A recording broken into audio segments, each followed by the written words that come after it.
이제 오순절 후 13번째 주일 예배를 하나님께 드립니다.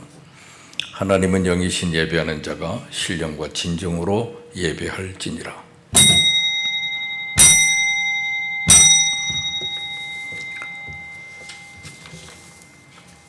나의 영혼이 잠잠히 하나님만 바라며 나의 구원이 그에게서 나오는도다.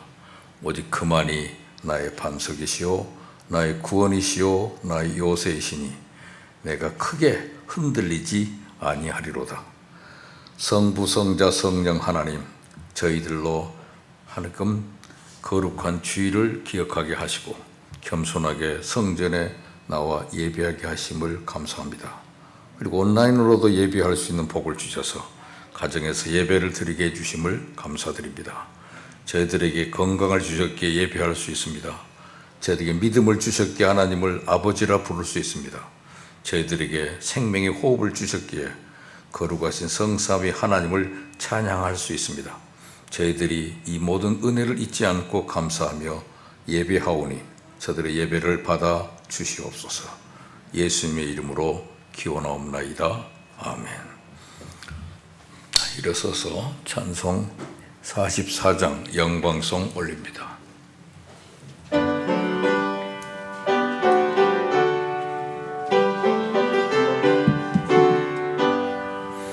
지난 일의 동안에 예수 인도했으니 주의 전에 모여서 감사 찬송합니다. 가장 복된 이날을 하늘 안식표로다. 가장 복된 이날은 하늘 안식표로다. 아멘.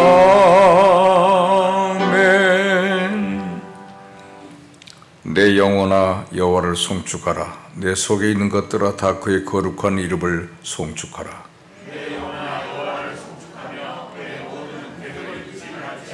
그가 내 모든 죄악을 사하시며 내 모든 병을 고치시며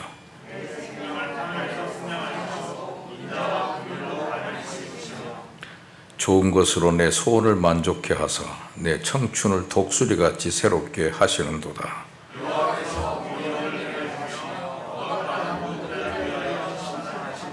그의 행위를 모세에게 그의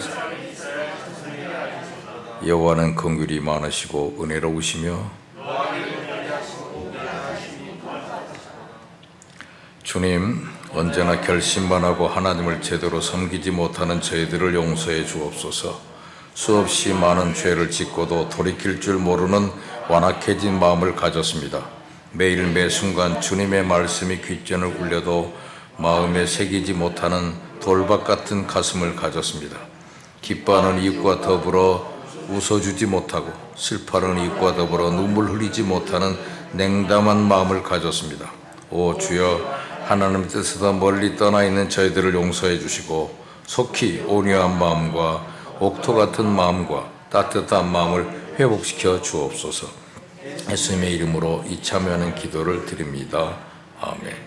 너희는 내 목소리를 순종하고 나의 모든 명령을 따라 행하라. 그리하면 너희는 내 백성이 되겠고 나는 너희의 하나님이 되리라. 사도신경으로 우리의 신앙을 고백합니다.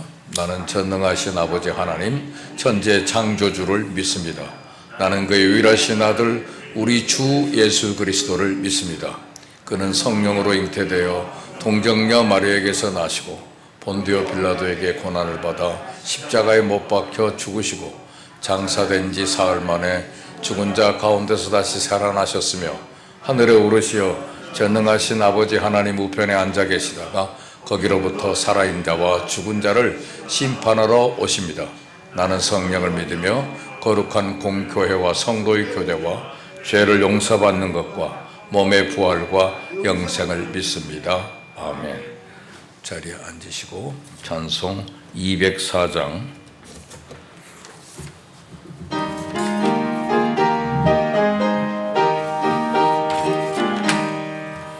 주의 말씀 듣고서 순행하는 자는 반석 위에 터잡고 집을 지은 같아.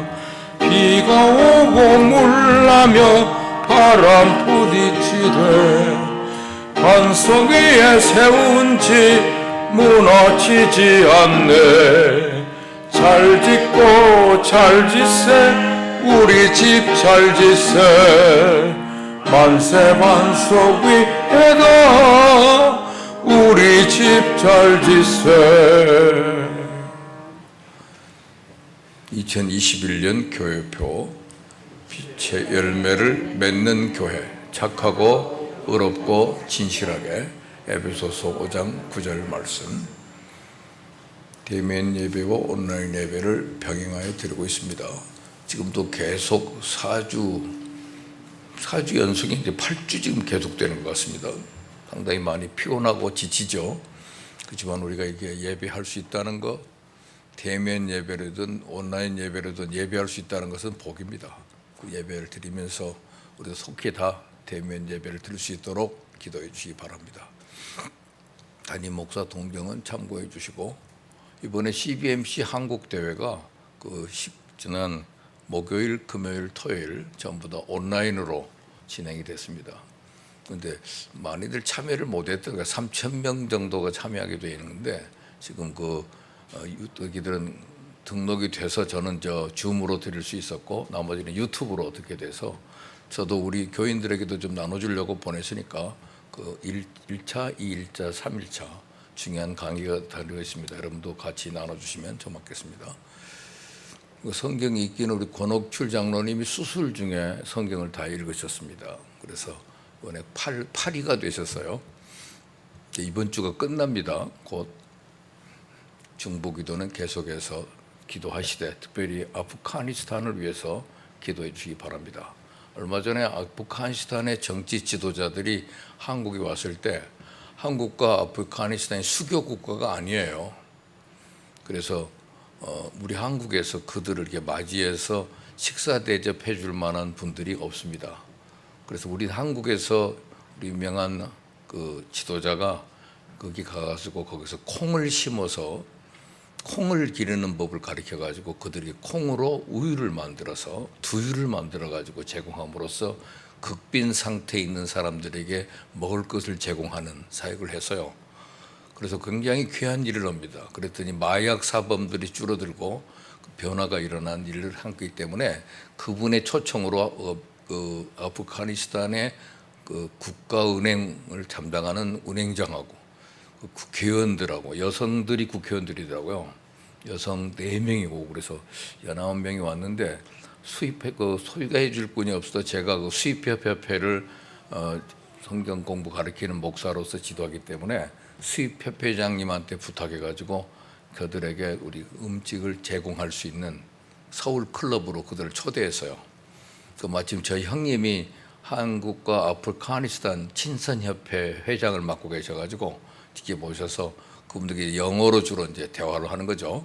거기서 하버드 대학을 졸업한 사람도 있고 거기 통역권 신분들이 의학하신 분들이 많더라고요. 그분들하고 좋은 관계를 가져서 한국에는 우리 한국과 수교가 안 되기 때문에 정부에서 아무도 대접을 안 해줘서 만난 적이 있고 그 나라에 대한 새로운 미래를 많이 대화하고 우리나라도 좋은 교제를 갖기를 위해서 굉장히 애를 쓰게 됐는데 그 나라가 지금 텔레반 때문에 얼마 전에 우리 샘물교회 성도들이 거기 선교여행 갔다가 그들에게 인질로 잡혀서 2사람이 순교를 하고 어려움을 많이 겪었던 일을 기억합니다. 근데 그 텔레반 세력이 지금 완전히 장악을 해서 그 나라가 지금 굉장히 위험한 곳에 있습니다. 기독교인이라는 것이 드러나면 그 자리에서 사살해 버린답니다. 완전히 그 나라를 통치하기 어려운 때 지금 굉장히 빠른 속도로 선교가 돼서 교인들이 늘어가고 있는 때에 이런 큰 일을 당해가지고 어려움을 당하고 있습니다. 이때를 위해서 여러분 같이 기도해서 하나님께서 그들을 보호하시고 지키심을 나타내는 저들이 동참해 주시기를 바랍니다. 이상입니다. 우리 찬송 328장 부르겠습니다.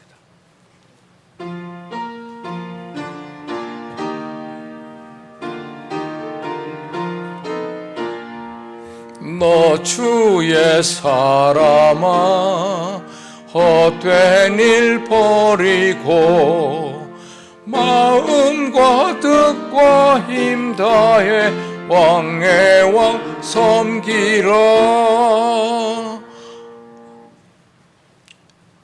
이지영 목사님, 우리를 대표하여 기도하시겠습니다.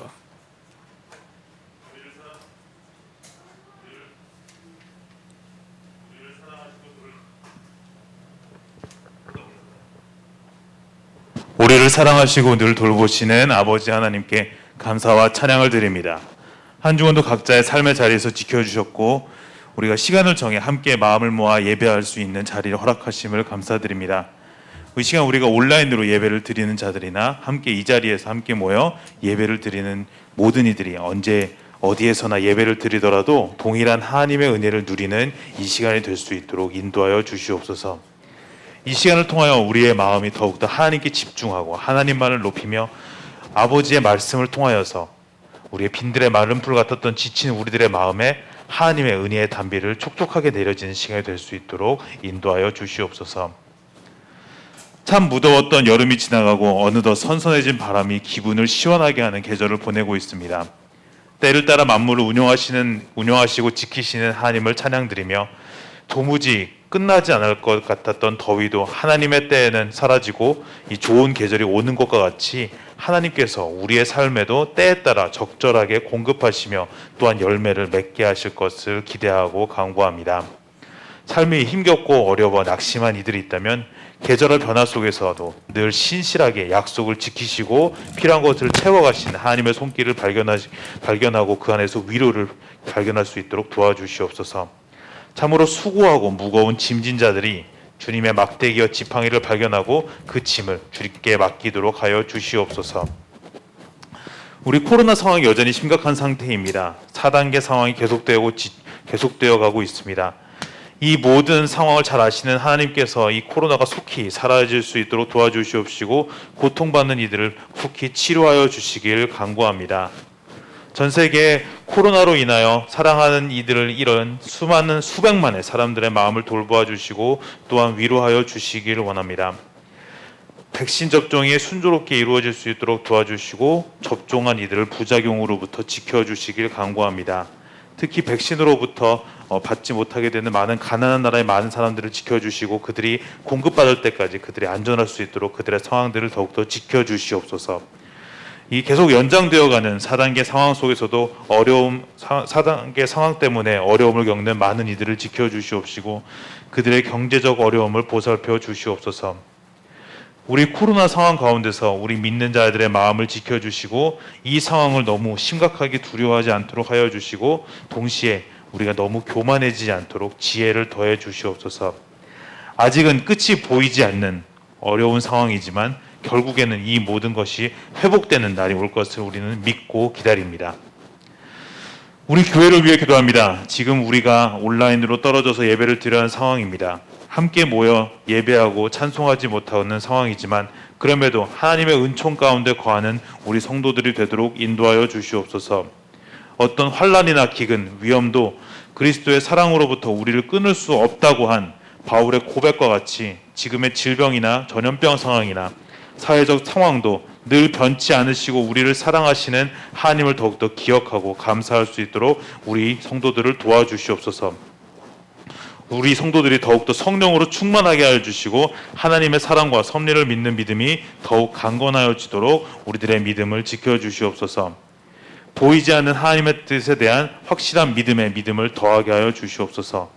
우리가 성경을 읽는 가운데, 우리가 기도하는 가운데, 우리가 함께 나눈 대화 가운데 하나님의 뜻을 깨달아가는 믿음의 일상을 살아가게 하여 주시옵소서.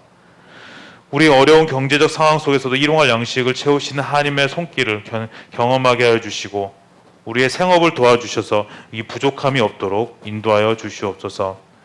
건강을 위해 기도하고 있는 성도와 가족들의 기도를 주님께서 기억하여 주시고 아버지께서 치료의 광선으로 낫게 하여 주시옵소서. 보이지 않는 마음의 상처와 어려움을 가진 성도들이 있습니다. 성령님께서 그 마음을 어루만져 주시고 그 심령의 간절한 필요를 채워주시길 간구합니다. 참으로 여호와께서 우리의 목자이시니 우리가 부족함이 없습니다. 라고 함께 고백하며 하나님 안에서 부유함을 누리는 우리 성도들이 되도록 인도하여 주시옵소서. 오늘 말씀을 전하시는 목사님께도 성령으로 충만하게 하셔서 하나님의 말씀을 잘 전하도록 인도하여 주시고 듣는 우리들의 마음에도 함께하여 주셔서 꿀송이보다 더 단 하나님의 말씀을 그 가운데 듣도록 인도하여 주시옵소서. 이 예배 시간이 우리 하나님으로 인해 우리의 마음이 더욱더 풍성하여지는 만찬과 같은 시간이 되도록 인도하여 주시옵소서. 감사드리며 우리를 사랑하시는 예수님의 이름으로 기도합니다. 아멘.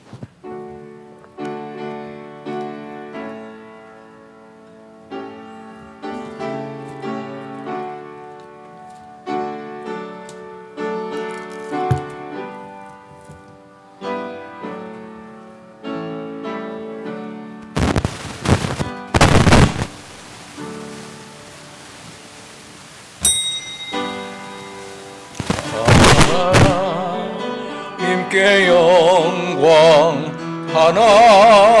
하나님께 영광, 하나님께 영광. 날 사랑하신 주 그 피로 날 구하사 죄서 건지셨네. 하나님께 영광. 날 사랑하신 주. 주님 주신 거룩한 날 기쁨으로 주 앞에와 기도하고 찬양하며 주께 경배드립니다. 주리에게 주신 귀한 물질 하나님께 드리오니 기뻐 받을 제물로서 연락되게 하옵소서. 우리가 받은 모든 것이 하나님의 선물입니다. 마음과 뜻 다하여 겸손하게 드립니다.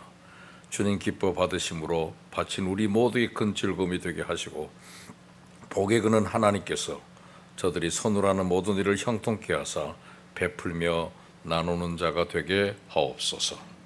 예수님 이름으로 기도합니다. 아멘. 하늘에 계신 우리 아버지 이름을 거룩하게 하시며 아버지의 나라가 오게 하시며 아버지의 뜻이 하늘에서와 같이 땅에서도 이루어지게 하소서. 오늘 우리 일용할 양식을 주시고 우리가 우리에게 잘못한 사람을 용서해 준 것 같이 우리의 죄를 용서해 주시고 우리 시험에 빠지지 않게 하시고 악에서 구하소서. 나라와 권능과 영광이 영원히 아버지의 것입니다. 아멘.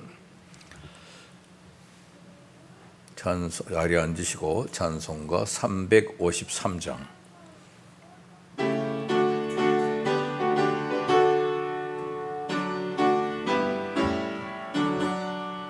십자가 군병되어서 예수를 따를 때 무서워하는 마음으로 주 모른 채 할까.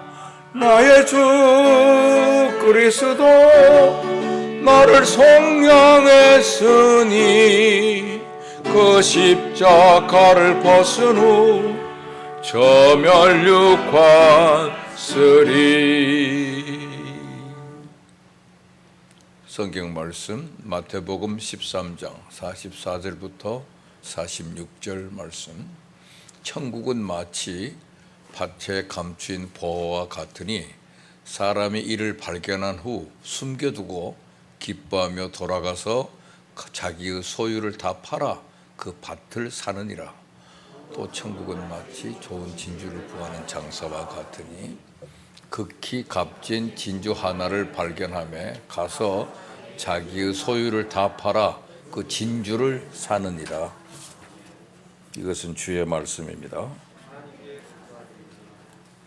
오늘 말씀에 포함되어 있는 대로 오늘은 보화와 진주라는 제목으로 말씀을 나누려고 합니다. 재물로 천국을 살 수 있을까? 거기는 약간의 모순점이 있죠.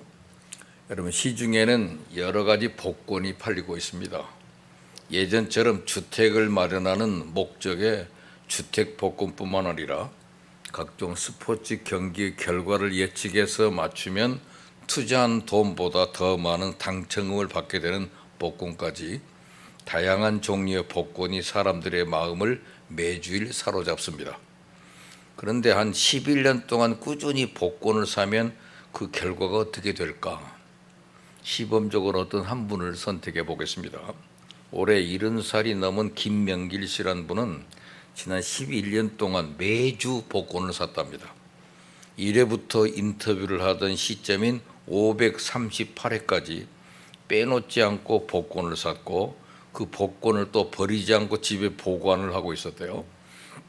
그래서 방송 제작진이 그 복권을 집에 늘어놓자 방 하나에 넘칠 정도로 엄청난 양이에요. 그동안 복권을 산 금액은 자그마치 2억 5,143만 5천 원입니다. 어지간한 서민들은 쉽게 생각할 수 없는 금액입니다. 그러면 530번이 넘는 당첨 기회를 통해 이분이 당첨된 금액은 총 얼마일까? 그랬더니 80만 원 한 번 타고 90만 원 한 번 타고 100만 원인가? 그래서 3번 탔대요. 이분은 세탁소를 운영하시면서 하루에 버는 7, 8만 원의 상당 부분을 이 로또 사는데 투자를 했다고 합니다. 한 달에 약 200만 원, 일주일에 50만 원씩, 어떤 회차에는 100만 원이 넘는 돈으로 엄청난 횡재를 꿈꿨지만 당첨금은 기대에 못 미치는 수준이 아니라 미미합니다. 자기가 소유한 모든 것을 팔아서 더 귀중한 것을 얻으려고 하는 사람. 오늘 이 본문에서 예수님이 말씀하시는 사람이 바로 여기 나와 있는데 바로 천국이 그와 같다며 예수님이 말씀하신 내용입니다. 근데 이 밭에 감추인 보화라고 하는 얘기, 이 비유의 역사적 배경이 있는데 우리는 누가 숨겼는지 또는 얼마나 오랫동안 숨겨져 있었는지는 알 수 없지만 우리가 추리할 수 있는 것은 고대 팔레스타인에서는 전쟁이 잦잖아요.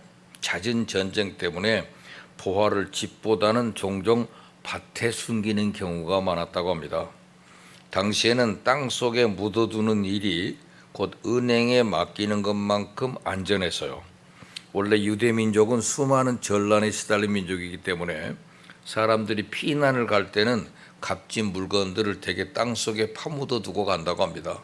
근데 피난 갔던 주인이 때로 영영 돌아오지 못하게 되면 그 보화는 땅 속에 그대로 묻혀 있다가 농부들이 밭을 갈 때 발견되는 경우가 있다는 거예요. 이 보화를 발견한 사람은 그 밭의 주인이 아니라 소작인이거나 고용인이었을 겁니다. 소작인이나 고용인이 발견했을 때 그것을 소유할 수 있는 합법적 근거는 없습니다. 그래서 그 보화를 자신의 것으로 만들려고 하면 자신의 전 재산을 처분해 가지고 그 밭을 소유할 때 합법적으로 그 보화를 소유할 수가 있었습니다. 예수님은 이 비유를 말씀하신 목적이 첫째는 천국은 이 세상에 있는 것들과 비교할 수 없을 만큼의 가치가 있다는 것, 그리고 그 가치를 아는 사람은 자기 소유를 다 팔아 천국을 산다는 것, 그리고 천국은 자기 소유를 다 팔아 사는 사람만이 소유할 수 있다는 것, 이것을 말씀하고 있습니다. 요즘은 천국은 마치 공짜로 주어진다는 생각이 유행합니다. 은혜로 구원을 얻는다는 것이 그런 생각이지만 여러분, 세상에 공짜는 없습니다. 천국이 은혜로 주어지는 이유는 그 값이 너무나 비싸서 인간의 어떤 행위로도 그 값을 치르지 못하기 때문입니다. 절대로 그 가치가 없어서가 아니에요. 정말 좋은 것은 대가를 요구합니다. 그리고 천국은 정말 좋은 것이기 때문에 우리에게 최고의 대가를 치를 것을 요구합니다. 예수님의 제자들에게 천국은 너무나 가치가 있어서 그 대가를 지불할 뿐 아니라 자신의 가진 것을 다 팔아 대가를 지불하는 자만이 천국을 소유할 수 있다는 말씀이죠. 그러면 오늘 자기가 매일 일해서 번 돈으로 세탁소에서 일하는 분이에요. 매일 그 값어치 있는 당첨금을 바라보며 복권을 사는 것도 천국을 얻는 것과 같다는 말씀일까? 거기서 좀 모순을 좀 발견합니다. 값싼 진주를 발견했기 때문에 자기가 가지고 있는 모든 소유물을 다 팔아 그 진주를 사는 장사꾼 얘기도 같이 이어져 나와 있습니다. 44절의 말씀은 값진 보화고 45절 46절의 말씀은 진주를 사는 장사꾼의 얘기로 천국을 설명해 주고 계세요.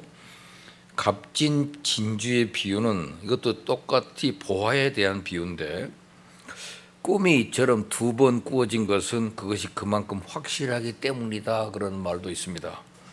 사람이 모든 자녀들은 좋은 진주를 찾기에 분주해요. 어떤 사람은 부유하기를 바라며, 어떤 사람은 존귀를 바라고, 어떤 사람은 박하게 되기를 바랍니다. 그렇게 될 수도 있겠죠.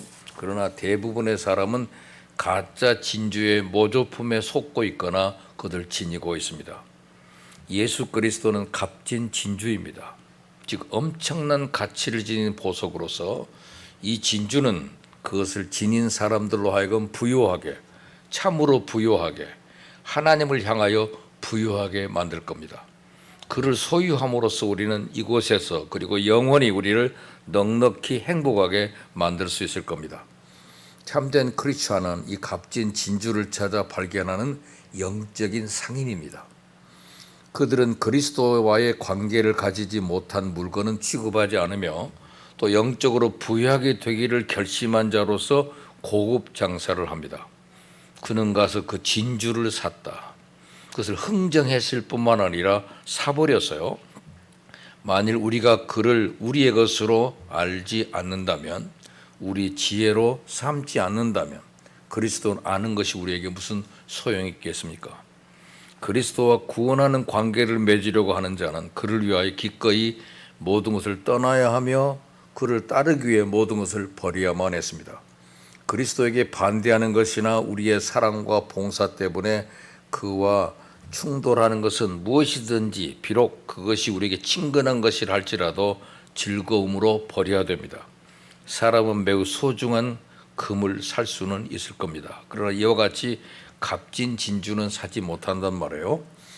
성경은 우리에게 하나님과 재물을 겸하여 섬길 수 없다 그랬습니다.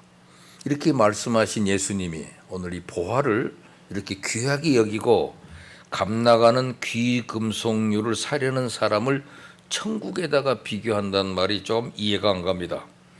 자기 재물을 쌓아두고 하나님께 대하여 부유하지 못한 자들을 책망하신 예수님께서 오늘 본문에서는 더 큰 재물을 위해 가지고 있는 것을 투자하라고 말씀하시니 선뜻 받아들이기 어려운 말씀이라서 이 말씀을 읽으면서 우리는 약간의 모순을 발견합니다. 그런데 거기에는 또 한 가지 더 갈등도 나타나요. 천국은 어떤 것일까요? 혹은 어떤 곳인가? 저마다의 기대와 상상 속에 천국은 다른 모습으로 자리를 잡고 있을 겁니다. 어쩌면 요한계시록에 묘사한 화려한 공간과 그 예비된 좋은 집들을 기대할 수도 있습니다. 오늘 본문에서 예수님 먼저 천국은 감춘 보화와 같다 그랬어요.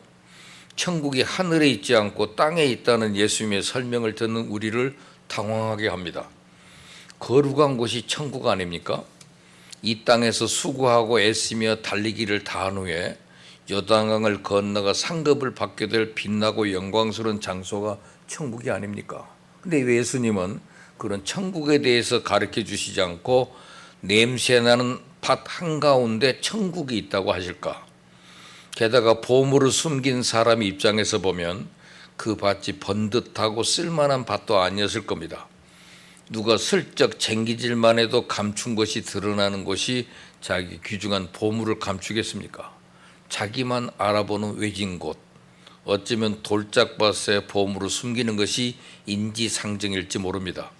이런 곳에 숨겨진 보물을 발견했으면 주인에게 돌려줘야 하는 것이 사람의 도리입니다. 땅 주인이 자기가 숨긴 밭을 소작으로 줬을 리가 만무하기에 그 보물의 주인이 땅의 주인일 리는 없지만 그래도 정직하게 주인에게 이런 것을 발견했다고 말하고 주인이 호의로 베풀어 줄 정직한 포상금을 받는 것이 정의로운 행동이라고 우리는 배워왔습니다. 근데 예수님은 오히려 누가 가로챌까 봐 자기 재산을 다 팔아서 더 값어치 있는 이 보물을 사야 한다고 얘기하십니다. 더 이상한 것은 그것을 사야 하는 것이 천국이라는 말씀이에요. 이 말씀 그대로라면 땅은 주인에게 가서 왜 그 밭을 사려고 하는지 이런저런 그럴싸한 거짓말을 해서라도 사는 것이 천국이라는 결론에 도달하고 맙니다. 45절부터는 천국이 마치 좋은 진주를 구하는 장사와 같다 그랬어요. 천국이 상인과 같다니, 이 장사를 하는 사람은 결국 이득을 줬기 마련입니다. 어떤 이들은 장사를 하게 되면 이문을 남기기 위해서라도 소소한 거짓말쯤은 예사로이 할 수 있다고 여길지도 모릅니다. 그런 성정을 가진 사람이 값비싼 진주를 발견했고 그것을 위해서 이제까지 자기가 번 돈을 다 투자하려고 합니다. 게다가 이 사람은 평소에도 이런 것을 구하느라고 골몰했던 사람입니다. 여기서 상인의 원어는 소매를 하는 작은 상인이 아닌 도매상을 의미합니다. 당시의 도매상은 요즘 가격으로 최상품인 경우 수억 원에서 수십억 원까지 했던 진주를 찾아 바닷길로 또는 육로로 여러 지방을 여행하곤 합니다. 성전에서 장사를 하던 사람들을 크게 책망하시던 예수님이 여기에서는 장사꾼을 그 귀한 천국에 비유하고 계십니다. 그것이 바로 갈등이 주어지는 내용이죠. 그 다음에 이 문제가 약간 바뀌어집니다. 예수님은 한순간도 이 땅에 사는 것에 대해서 값어치 없다고 한 적이 없습니다. 땀을 흘려서 일하는 농부들의 수고에 대하여 잊으신 적이 없습니다. 농부들이 밭을 갈다가 보물을 발견한다면 그것은 열심히 일한 사람에게 상으로 주어지는 결과인가? 그것도 아니에요. 천국은 팍팍한 현실에서 그저 놀랍게 주어지는 것이라는 말씀입니다. 물론 구석진 밭이라도 갈아서 먹고 살아야 되기 때문에 성실하게 땀을 흘린다는 기본 전제가 있는 것은 사실입니다. 그런 의미에서 천국은 포기하지 않고 역경 속에서도 묵묵히 주어진 길을 걸어가는 사람에게 주어지는 기적이고 희망이라는 얘기입니다. 전 이번에 그 CBMC 한국 대회에서 그 저녁에 특강을 나오신 분이 그 이삭 토스트라고 하는, 여기 우리 서울대 입구역에도 있죠, 이삭 토스트. 그 통계가 지금 번에 2018년 통계 보니까 그 체인점이 820개가 되겠다니까 지금은 1000개가 넘는 것 같아요. 그 체인점은 만들 때 가맹비를 받지 않는다고 합니다. 그들이 파는 그 이삭 토스트의 포장지가 창세기 26장에 그 이삭이 그의 농사를 지어서 많은 소득을 얻었다, 또 부자가 됐다, 그 얘기가 기록돼 있고요. 그 인터넷에 조회해 보니까 이분은 기독교인 실업인이라고 나와 있더라고요. 또 제가 조사해 보니까 이분이 1957년생이더라고요. 우리 김성자 권사님하고 동갑 정도 되는데 그분인데, 이분이 1999년에 사업을 시작을 했어요. 남편이 병들어 가지고 사역을 못하고 아무것도 못 보니까 내가라도 벌어야 되겠다 그래서 학원에서 강사를 하고 있던 분이래요. 그분이 그 일을 청주대학교 앞에서 처음으로 이게 토스트점을 개발을 했어요. 왜 그런 장사를 했냐 그랬더니 계속해서 이 상황을 극복하는 방법은, 기독교에는 다른 방법이 없잖아요. 기도를 했다는 거예요. 계속 기도하다 보니까 어떤 사업을 할까요? 계속 기도를 하는데 늘 잘 먹던 거 그거 그냥 한번 해봐라 그런 생각이 든 거죠. 그래서 자기가 대학 앞에서 배고픔 먹었던 토스트를 사 먹게 됐다는 얘기죠. 그 토스트를 받아서 자기 나름대로 최선을 다해서 맛있게 만들려고 했는데, 만들다 보니까 어떤 분이 자꾸 먹어가는데 그 학생 하나가, 여학생이 와가지고 먹더니 이 집 토스트가 다른 집보다 참 맛있어요. 그런데 거기다 이렇게 약간 소스를 좀 발라서 먹으면 더 맛있더라고요. 그 말을 듣고 그 말에 이제 하나의 힌트를 얻어서 그걸 그 소스를 만들어 가지고 뭐 여러 가지 해고 섞어서 적합한 배율은 말하지도 않고 그냥 지나간 말이기 때문에 그걸 맞춰서 여러 가지 소스를 만들어서 가족들이 먹어보다 보니까 어느 날 너무 맛있는 토스트가 나왔대요. 그래서 그것을 찾아가지고 이것이다, 한번 이걸로 해보자 그래가지고 했더니 무려 여러분, 하루에 그 가게에서 파는 게 1,500개가 팔렸답니다. 줄 서서 먹고 1,500개가 팔리니까 돈 셀 정신도 없어가지고 아주 돈은 본인이 내고 가져가라고 만들어가지고 10,000원짜리는 까만 봉지, 비닐봉지 달아놓고 이렇게 해가지고 장사를 시작을 해서 이분이 7년 동안 장사를 했더만요. 장사를 이제 그만뒀대요. 이제 너무 힘들고 지쳐서. 그런데 그 옆에 집에 한 사람이 모든 것을 다 까먹고 망해버린 사람이 너무 절망에 빠져 있는 사람을 봐서 당신도 힘들면 이런 토스트 가게라도 해보면 살 수 있을 텐데 왜 그렇게 절망하냐 그랬더니 그런 거 시작할 돈도 없다는 거예요. 그래서 자기가 그 번 돈을 정리한 것 중에서 8천만 원을 들여서 그 사람에게 가게를 20평짜리 하나 얻어가지고 한번 시도를 해줬대요. 그래서 이분도 장사가 이게 잘 되는 거예요. 그랬더니 전국에서 이제 이 사람에게 가맹점을 만들어 달라고 하는 요청을 받아가지고 그때부터 가맹점을 만드는데 절대 따로 웃돈 받지 않고 정확한 방법을 가르쳐주고 길러서 교육을 시켜가고 보내는데 이분은 권사님인데 철저히 기도하는 분이더라고요. 잘 기도하다가 보니까 그런 아이디어를 주시는 거. 저는 이분이 그 보물을 발견한 분 같아요. 그분 이번에 강의를 하는데 정말 엄청난 그 긴 시간 동안을 강의를 했어요. 그리고 토스트, 이삭 토스트를 먹어본 사람들이 인터넷에다 글을 올리고 튕겨가지고 중국인들이 한국에 오면 이삭 토스트 먹으러 줄을 서요. 저도 어저께 처음 사 먹어보러 가니까 줄 서야 되더만요. 한참 만드는 시간이 오래 걸려요. 그래서 제일 싼 게 있고 조금씩 다양한 여러 가지 제품이 나왔는데 먹어보니까 정말 맛있어요. 그 맛있는 것을 제공하는데 싸게 제공해 준다는 거. 그것들을 만들었는데 정말 어마어마하더만요.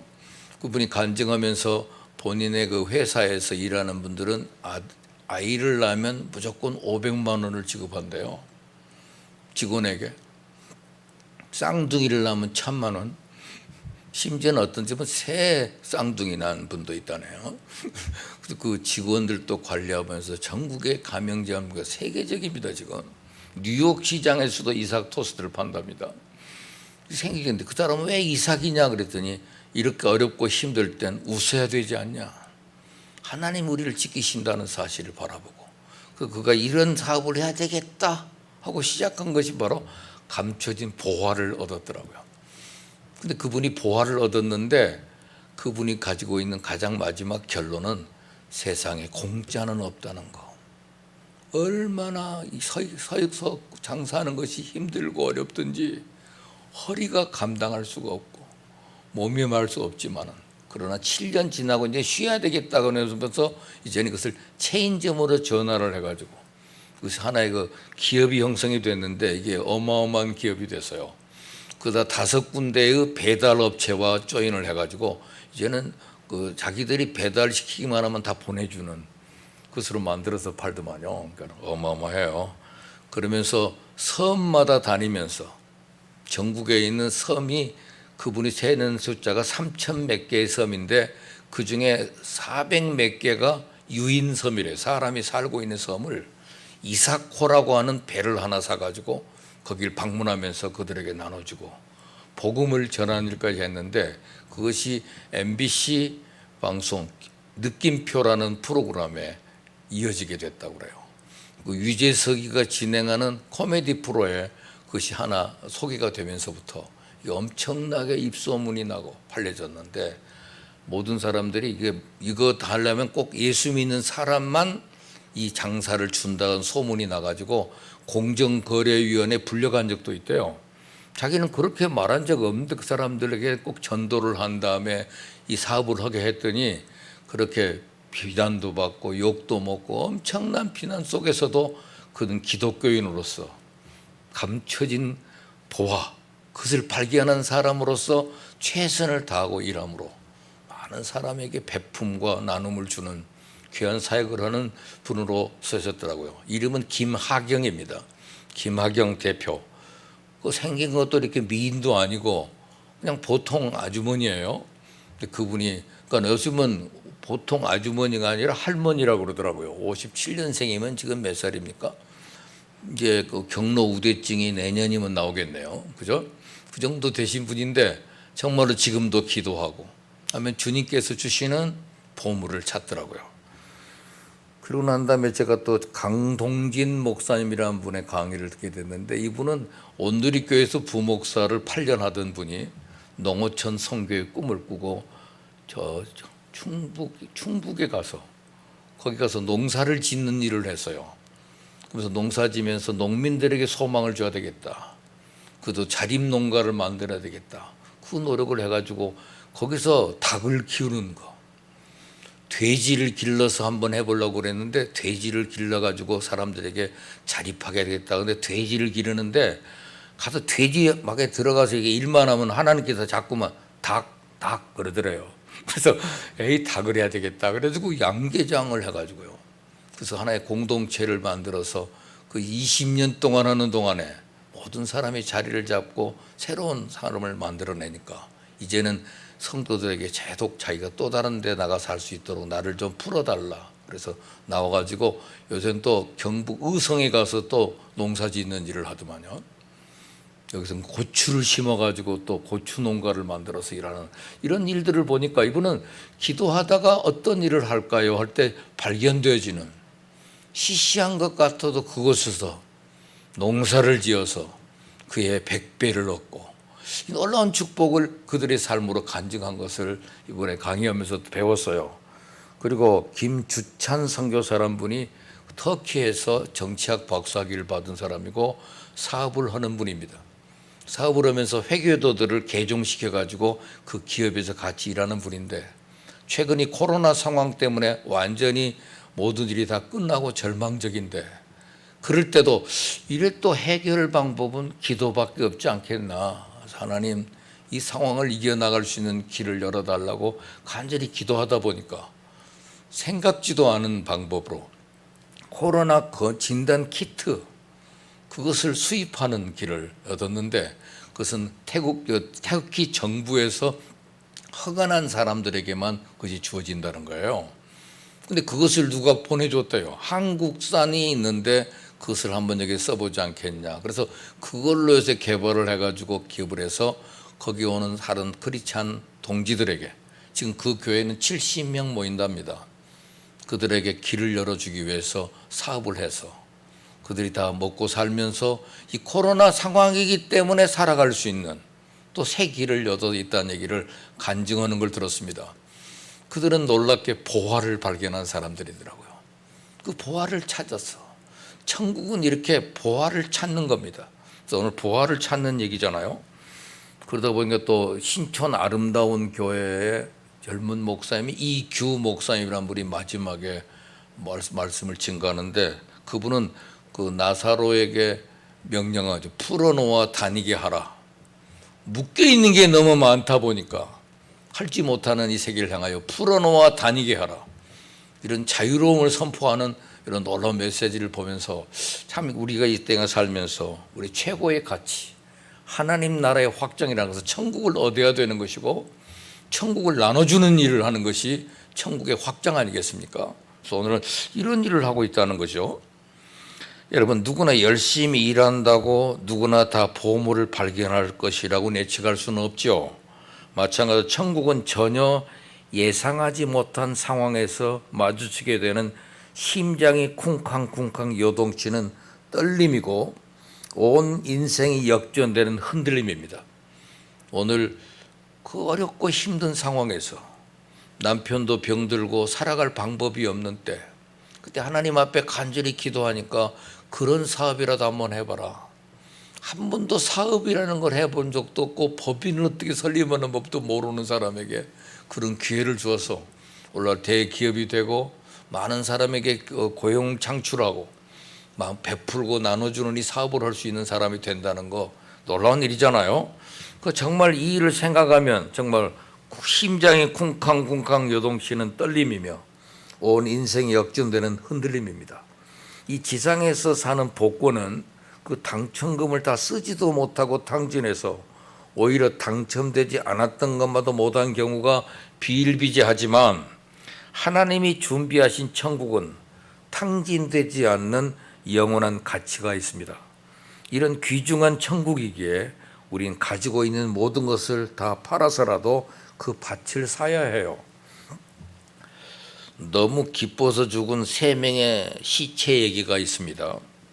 장례식장에서 의사가 다른 시신은 얼굴이 찡그러지고 고통스러운 얼굴을 하고 있는데 3명의 시신은 활짝 웃고 죽은 것이 하도 이상해서 담당 간호사에게 물었답니다.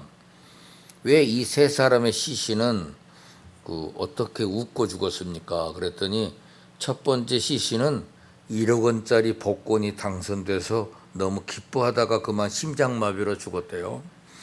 두 번째 시신은 아들이 서울대학교 수석으로 합격했다는 말을 듣고 너무 기뻐하다가 심장마비로 죽었고, 세 번째 시신은 벼락 맞아 죽었답니다. 너무 이상해서 아니 벼락을 맞아 죽었는데 왜 시신이 웃고 있냐 그랬더니 사진 찍는 줄 알고 웃다가 벼락을 맞아 죽었대요. 여러분, 재물에 대해서 오늘 경계하신 예수님의 말씀과 좀 새로운 도전이 있습니다. 하늘의 귀한 가치를 한 손에 올려놓고 다른 한 손에는 이 땅의 재물을 옮겨진 상태에서 이리저리 저울질하는 사람은 영영 그 밭을 살 수 없답니다. 게다가 이 농부가 그 보물이 있는 밭을 산 다음에 그 보물로 다시 이 세상의 물질을 사서 누렸다는 말씀은 어디에도 찾아볼 수 없습니다. 그 보물을 마지막 가치로 여기는 사람이 천국을 누릴 수 있는 사람이라는 말이죠. 그래서 22년 전에 토스트를 한번 만들어 봐야 되겠다. 그 생각 가지고 지금도 열심히 하다 보니까 그것이 놀라운 일인 거지. 그걸 가지고 남을 살리려고 계정에 빠져서 직장을 잃고 포기한 사람들에게 기회를 제공하기 위해서 만들어졌던 이 대리점이 이렇게 전국적으로 파장이 돼서 확인되고 꼭 매장을 확인해보고 자기네들이 인테리어까지 다 해주고 가장 값싼 비용으로 그 일을 할 수 있도록 돕는 일을 해서, 그래서 한 번도 그 가맹점 주인들로부터 비난을 받아본 적이 없는, 그저 항상 존경과 사랑을 받는 이런 가맹주가 된다는 것이 얼마나 대단한 일입니까? 그래서 보화를 발견한 사람이기 때문에 그래요. 자기 일생을 바쳤더라고요. 20년 동안을 꼬박 거기에 바쳐서 하다 보니까 이제 베풀어지는 일을 해서 자기도 상상할 수도 없는 이런 상황에 오늘 이렇게 여러분들 앞에 나와서 이렇게 간증하게 됐다는 사실을 1시간 동안 그 준비된 원고로 말하는데 상당히 세련되고 훌륭한 기업인으로서의 가치를 지식경영, 감동경영 모든 일을 다 이루어가는 훌륭한 분으로 발견된 것을 봤습니다. 오늘 예수 그리스도라는 보물을 그 안에 소유한 자는 가난해도 부끄러워하거나 비굴해하지 않습니다. 부유한 자들 또한 부러워하지도 않습니다. 내 안에 그보다도 수백 수천 배 가치가 있는 보화가 있기 때문에 지금 인생이 힘들어도 불평하지 않습니다. 당장 내일 먹을 것이 없다 할지라도 염려하지 않습니다. 내 안에 있는 보화가 든든하게 만들어져 있기 때문에 과거에는 욕망의 대상이었던 물질, 성공, 명예, 자녀 이 모든 것들이 이제는 시시하게 보이고 내 안에 다이아몬드보다 더 귀한 것을 소유하고 있기 때문에 천국의 기쁨을 소유한 사람은 세상 것들 때문에 연연하지 않고 세상 것들로 싸우지 않고 오직 기쁨으로 삽니다. 항상 기뻐하며 범사에 감사할 수 있는 것이죠. 성자였던 프란시스의 얘기입니다.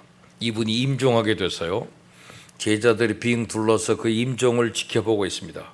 이제 막 숨을 거둘 때가 됐습니다. 갑자기 성 프란시스가 어린아이 같이 고함을 지르면서 노래를 부르기 시작했어요. 그러니까 사람들이 얼마나 놀랐겠습니까? 그 모습을 보다 못해 한 제자 가운데 한 사람이 성 프란시스에게 이렇게 말했답니다. 선생님, 지금도 창밖에는 수많은 사람들이 선생님의 임종을 지켜보고 있어요. 그러니 이 엄숙한 순간에 좀 더 경건한 모습을 보여주시면 더 낫지 않겠습니까? 그 소리를 듣고 성 프란시스가 이렇게 말했답니다. 내가 주책을 떨었지, 미안하네. 그러나 내가 이제 곧 천국에 가서 꿈에도 그리던 예수님을 만나 뵌다는 사실을 생각하니까 너무나도 기뻐서 그 감격을 억제할 수 없는 걸 어찌하겠는가. 그것이 바로 천국의 기쁨을 소유한 자들의 모습입니다. 이 보배를 발견하고 누리는 최고의 기쁨, 여러분 노력하면 성취할 것을 알고 있었기에 서로 진주를 발견했다고 하더라도 돌짝밭에서 보물을 발견한 것보다 덜 가슴이 떨리는 일이고 덜 행복하다고 할 수 있겠습니까? 이 상인은 진주를 찾아가는 과정이 그의 삶을 이끌어가는 추진력이 됐습니다. 어디에 진주가 있다더라 하는 소문을 듣고 값진 보화에 대한 자신의 꿈을 다시 확인합니다. 이번에야말로 내가 꿈에 그리던 진주를 살 수 있겠구나. 그 진주를 대면하기까지 기대감이 고조됩니다. 안지나서나 자신의 꿈을 이룰 순간을 기대하기에 먼 곳도 마다할 수 없습니다. 어떤 험난한 길도 단숨에 달려갑니다. 그리고 그 진주를 확인한 순간 이제까지 자기의 삶을 통해 이룬 모든 재화를 아낌없이 그 보물을 위해 투자할 준비가 되어 있습니다. 꿈이 손안의 재물보다 크기 때문에 그렇습니다. 값진 것을 희망하는 사람은 현실에 안주하지 않습니다. 아무리 지금 자리를 편 곳이 안락한 곳이라 하더라도 그것은 천국은 아닙니다.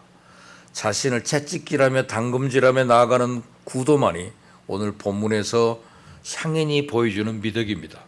최상품 진주가 반드시 존재한다는 믿음은 그에게 등불입니다. 구하라 하셨고 그러면 주신다 하신 말씀대로 예수님이 이런 마음을 가진 상인이 천국이라고 말씀했습니다. 이 상인의 얘기에도 그가 이 진주를 사서 다시 무엇을 했다는 얘기는 없습니다. 천국보다 더 큰 가치는 없다는 말씀이고 하나님을 구하는 행위보다 더 앞서가는 일은 우리의 삶에 없기 때문입니다. 마지막 단계는 확인입니다. 결단으로 얻는 천국입니다. 북극의 얼음 밑에 있는 황금을 찾아라는 구호가 있습니다. 기후온난화로 북극의 얼음이 급속도로 녹고 있습니다. 그런데 이에 따른 반사 이익을 추구하는 사람들도 있습니다. 얼마 전에 방영된 아이스 콜드 골드라는 다큐멘터리 프로그램은 황금을 찾아 나선 군상을 그리고 있습니다. 북극권은 이제까지 미답의 대지로 남아 있어요. 동토의 땅 그린랜드도 예전처럼 여름에도 눈이 덮여 있는 지역이 많이 줄었다고 합니다. 그 땅에 있을 황금을 찾아서 최초의 미국인 채굴팀이 도전을 했습니다. 지질 전문가, 채굴 전문가 등 각 분야에서 온 8명의 사나이들은 여름이 끝나기 전에 황금을 찾아야 된다. 극지의 여름은 상상외로 짧습니다. 자신들처럼 야망을 품고 달려올 기업과 사람들이 줄을 서 있는 상황입니다. 생각처럼 황금을 찾는 일은 쉽게 풀리지 않았습니다. 악천후가 발길을 접고 장비를 구하는 것도 쉽지 않아요. 그러나 그들은 마지막까지 포기하지 않았습니다. 금도 은도 기대한 만큼 발굴이 되지 않은 상황. 겨울은 성큼 눈앞에 왔습니다. 그들은 팀을 나눠서 마지막 시도를 합니다. 루비가 있을 곳으로 예상되는 지역으로 팀을 나눠서 가기로 했습니다. 누가 갈 것인가 서로 치열하게 경쟁을 합니다. 어쩌면 이번이 우리 인생의 마지막 기회가 될지도 모르기 때문에 날이 밝고 헬리콥터를 타고 현장에 도착한 루비 탐사팀이 기가 막힌 현실에 입을 다물지 못했습니다. 이미 땅이 눈에 덮이고 있었기 때문입니다. 땅이 보여야 루비가 있는 바위를 찾든지 말든지 할 것 아닙니까? 그러나 그들은 마지막 남은 시간까지 눈을 헤치며 루비를 찾았습니다. 숨을 헉헉거리며 이곳저곳에 눈을 쓸고 다닙니다. 신발은 이미 다 젖어서 동상에 걸리기 일보 직전. 시간은 4시간밖에 남지 않았고 눈에 보이는 것은 하얗고 드넓은 눈밭입니다. 그러나 마지막 순간 루비를 찾았다는 동료의 외침이 들렸고 마침내 루비가 점점이 박힌 커다란 원석을 찾아냈습니다. 보석을 위해 이들은 많은 것을 희생했습니다. 동사와 실종, 조난, 산사태 위험도 감내했습니다. 그리고 그 모든 역경 끝에 그들은 마침내 루비를 찾아냈습니다. 천국은 결단을 요구합니다. 내가 지금 가지고 있는 것들의 값어치를 천국과 비교해야 얻을 수가 있습니다. 게다가 세속적인 가치를 천국에서 구하는 사람은 보물을 발견하고도 그것이 보물인지 판단할 수가 없습니다. 이런 복 있는 사람에게 주어지는 가슴이 터질 것 같은 선물을 발견한 우리는 달려가야 합니다. 그동안 우리가 귀히 여기던 것들을 다 초기와 같이 여깁니다. 바울 사도와 같이 그 애지중지하던 가치들을 배설물로 여겨야 됩니다. 누가 가로채지 않을까 저급한 마음으로 보물을 사려고 진주를 사려고 달려가는 마음, 천국은 바로 그런 것과 같습니다. 그 천국에서 우리 주님이 우리를 기다리십니다. 오늘 이 말씀을 전해주신 예수님은 보화를 발견한 농부의 기쁨을 참으로 잘 알고 계십니다. 진주를 사려고 온 세상을 떠들기를 마다하지 않는 상인의 심정도 누구나 잘 알고 계신 분입니다.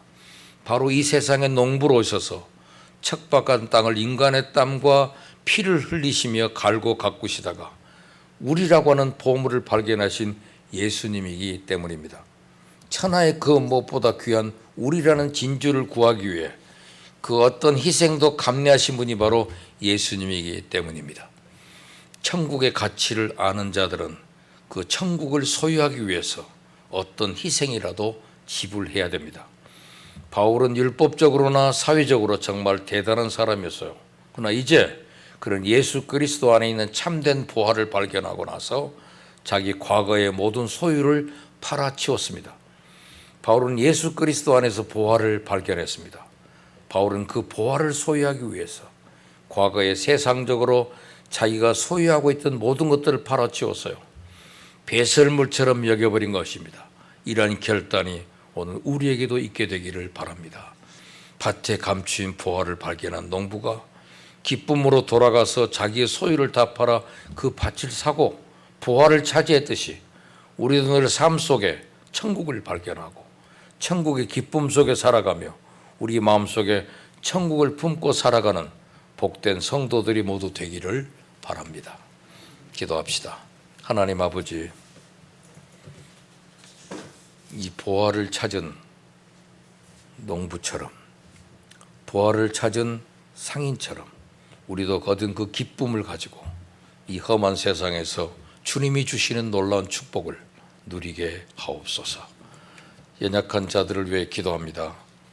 우리 아버지 하나님, 은혜의 하나님, 예수를 통해서 이미 아버지께서 혼자 일하시고 우리의 죄를 청산하시고 우리 병도 청산하셨으며 수고하고 무거운 짐도 청산해버린 것을 감사드립니다. 아버지 하나님께 예수 이름으로 간구하오니 이미 은혜로 해결된 것 아버지께 부탁합니다. 아버지, 우리 몸에서 병을 다 제하여 주시옵소서. 병을 다 멸하여 주시옵소서. 병의 뿌리를 뽑으려 주시옵소서. 병이 우리 몸에 남아있지 못하게 하여 주시옵소서. 우리 힘으로 싸우지 않고 이미 하나님께 싸워 이겨놓은 것에 우리는 의지합니다. 은혜로 고쳐 주시옵소서. 수고하고 무거운 짐 주님께 맡깁니다. 일은 하나님의 것, 이를 행하시고 만들어 성취하시는 하나님, 하나님 맡아 처리하여 주시옵소서. 저에겐 휴식을 주시옵소서.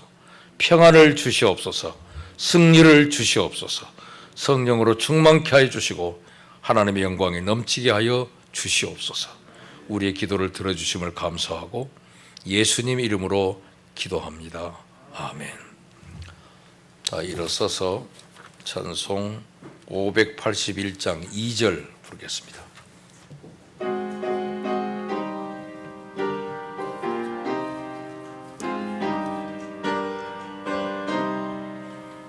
이 나라와 이 민족은 주의 것이니 주 하나님 큰 뜻대로 인도하소서.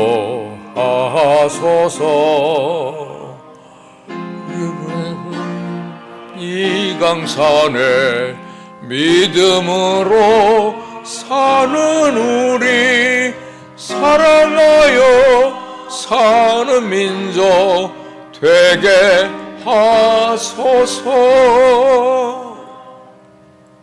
주 예수 그리스도의 은혜와 하나님의 사랑과 성령의 교통하심이 여기 모인 주의 백성들과 온난으로 예배하는 주의 성도들 머리 위에 이제부터 영원토록 함께 있을지어다. 아멘.